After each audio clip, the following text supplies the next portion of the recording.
สวัสดีครับทุกคนนี่ผมจะพามาดูปลาก้างของผมนะ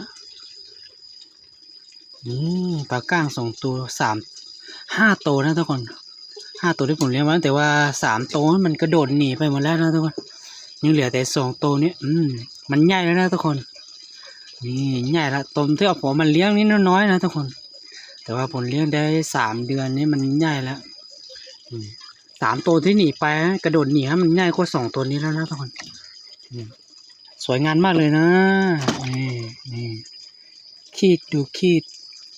นี่ขีดหลังขีด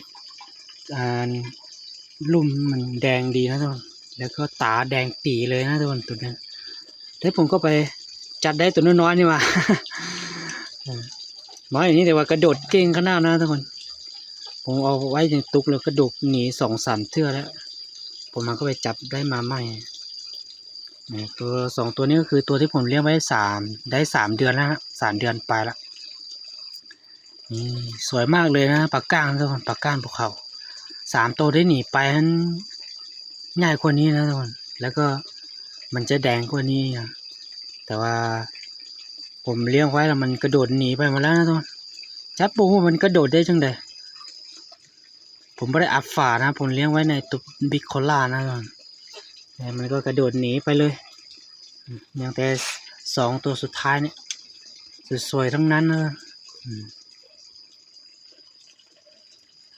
นี่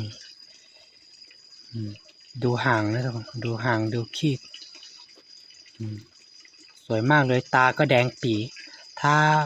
ว่ายในตู้โซที่เป็นตู้แก้วนี่น่าจะสวยงามกว่านี้นะทุกคนแต่ว่าผมยังไม่ได้มีเงินซื้อตู้แก้วนะผมก็จะเลี้ยงไว้ในตุ๊กปิโคล่าไว้ก่อนนะทุกคนผมเกลือจิ้งหรีแล้วก็ไส้เดือนนะทุกคนผมก็ขุดไส้เดือนให้มันกินนะแล้วก็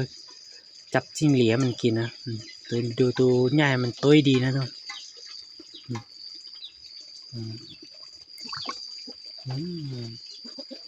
สวยงามตัวน้อยก็สวยนะนี่ตัวน้อยนี้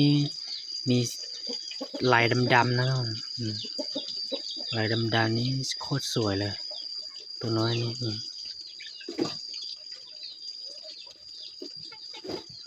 2 ตัวนี้ก็สวยนะนี่ดูนี่ตาแดงปีเลยนะทุกคนตาแดงปีเลยสวยงามมากเลยนะทุกคนผมเป็นคนชอบเลี้ยงสัตว์นะครับนกผมก็เลี้ยงนะทุกคนสวยมากเลย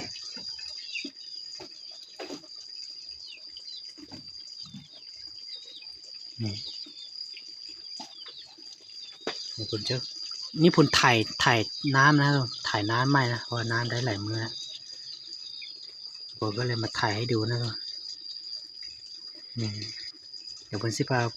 กลับไปลงไส้ตุ๊ดใหญ่แล้วนะครับสวยงามมากเลยนะ